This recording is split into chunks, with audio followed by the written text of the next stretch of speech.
you're you're seeing a lack of cohesion in us as mental health professionals, particularly like specifically within the mental health professional realm. Like there isn't this mainstream voice that's loud enough that's saying, hey, mental health professionals, I see that you are struggling. And I see that it's really hard right now in the middle of a pandemic where clients are in crisis. You are also in crisis and you are supporting other people in crisis while you yourself are in crisis, right? That the general sort of awareness, talking about it, and then offering really tangible resources and tools to address that is what I'm hearing you are feeling we don't have right now. We're in it. It's not like something's happening to our clients and we get to sit back and figure it out. We're also in it. And that's an important piece because the racism that's very apparent these days is also within the mental health community.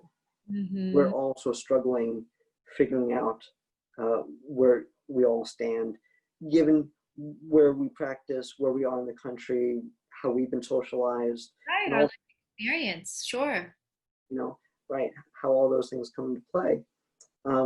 So I understand the complexity of what that would mean for us to come together and not be so siloed, where there are plenty of mental health professionals and therapists and researchers, and there's a lot that's being done to have these Zoom videos and get advice out there to clients and do that kind of on the spot where you are thing. And maybe that is what we need to be doing. Maybe that's all we can be doing. I actually don't want to focus only on how can we move forward from this, because I do think that there's great value and importance in talking about what has been so excruciatingly painful, and for that to be in the limelight, at the forefront, for there to even be any capacity for some real healing to move forward. When you had said sort of like proactivity, or how can we not only just react to crisis, but what is it that we can do to prevent, this kind of, violence? I guess I'm trying to connect how we got to this conversation from where we were before. Do you get what I'm saying? Mm-hmm, mm-hmm. With sort of how there's a lot of reactivity right now to what we're seeing in the media. And I'm hearing from you that you would like to see more proactivity. Is that what you're saying? Activity? Sure. In general, there's this ongoing struggle between crisis intervention and having to address things in a reactive way, and that's typically. I'm sorry. Can you give me an example of what you mean by that? Like, what comes to mind when you say that? I'm not sure if you're talking about, for example, with what's going on with systemic racism, and what we're seeing, for example, with George Floyd, or in response to like something more clinically based. What are you thinking about when you say that? I was thinking all of that, as well as just within the mental health community, within the health community, that a lot more resources are put towards interventions and crisis intervention and at that point of service of your symptomatic. Yeah. Rather than let's put resources and funding and everything to help prevent that from becoming that way. Gotcha. In the first place. I guess that it's been a combination, especially these last few weeks, of the greater society doing both, calling for solidarity, calling for allyship, Yeah. calling for people to speak up and not be complicit in silence, as well as when these events happen, there's a big rush of reaction and anger and more fear. And I mean, and as mental health professionals, we understand the short-term effect of the added stress, anxiety, fear, anger, hate, and all that that does on the body, but also for the long term, where it then becomes the longer term trauma. Well, what I would challenge here would also be to say that the fear, the response of fear and anger, and I'm thinking more specifically right now within the Black community in response to the continued and perpetual police brutality, is actually, it's already trauma, right? That's a response to generational trauma and very present and, you know, early life trauma already. That it's not sort of, this is a reaction that's going to be traumatic later, more so that this is symptomatic, and I hate to use that word, but these are parts that have suffered enough trauma and are now responding to the danger that has been at the forefront and is now very much at the forefront. Does that make sense? That it's, I guess, Absolutely. yeah, that I feel like it's more the other way around, where this is in fact the fear and the anger is in response, understandably, to already existing trauma.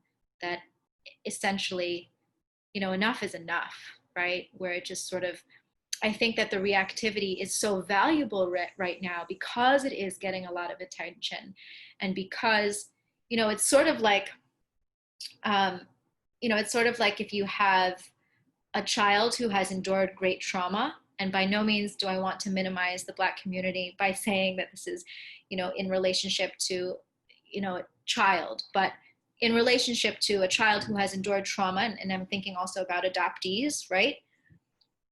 There is, you know, a lot of adoptees end up with a reactive attachment disorder, right? Where the response is so reactive, but that's also in response to fear, right? That's essentially saying, I need you to see me, I need you to hear me, I need to know that you're not going to leave me, and I need to know that I'm loved.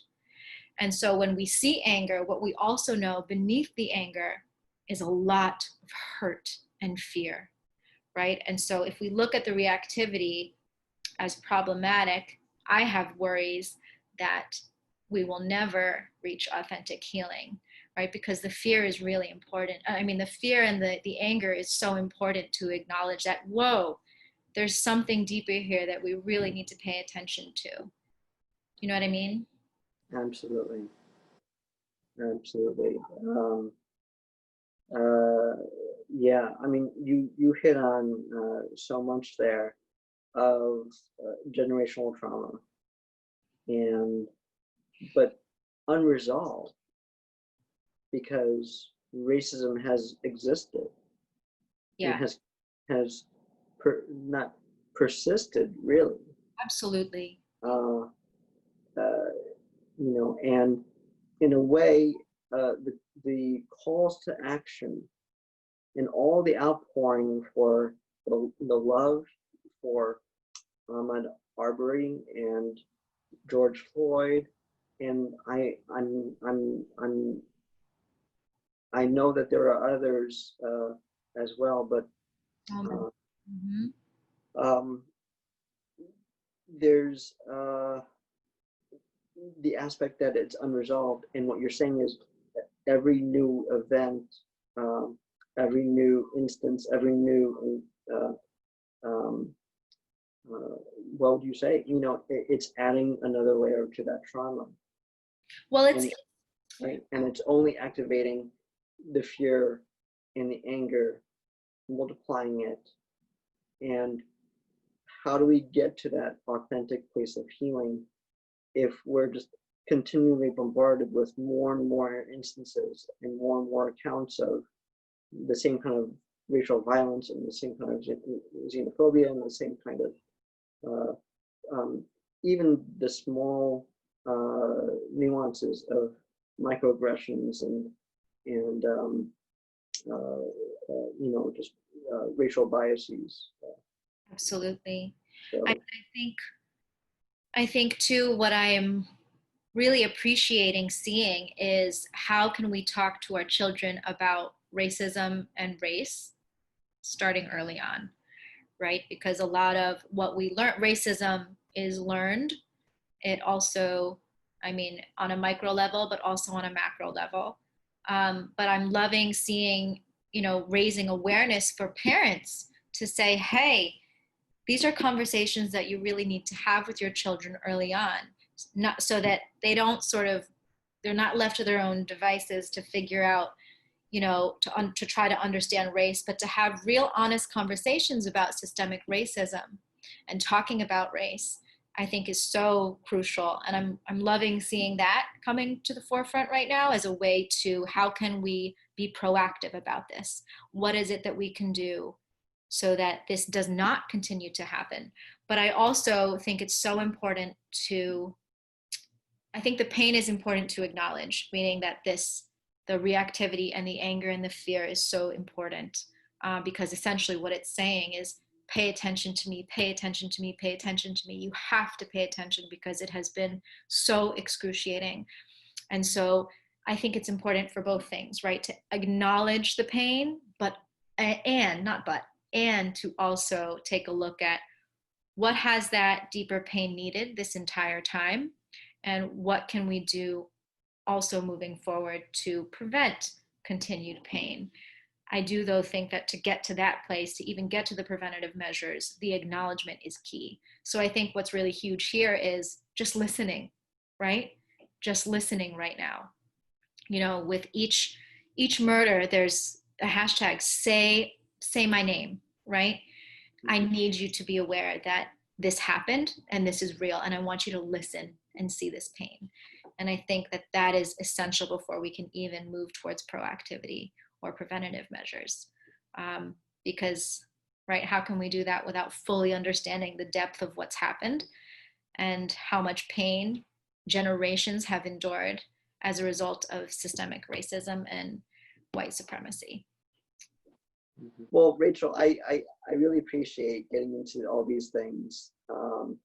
Yeah. And, there really is so much to unpack and unload.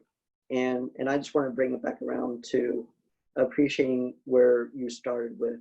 There is so much pain, Yeah. and it's unfathomable. It is unfathomable, Mm-hmm. in spite of all the atrocities that have been going on during the pandemic. Yeah. And it should remain unfathomable. Mm-hmm. And for us to set that bar of this should not be happening, Right. and let's do what we can, again, to bring it back to, let's stop history from repeating itself. Mm-hmm. Which I, Let's right. Oh, sorry. No, please. Which I think largely a key component to that of stopping history repeating itself is really listening to the pain and acknowledging the pain. Both what we were talking about in regards to systemic racism, but also, for adoptees, well, we got to talk about that a little bit. That the acknowledgement of the hard stuff is key to be able to even move forward. Yeah, that was all I was. I'm going to end the recording here.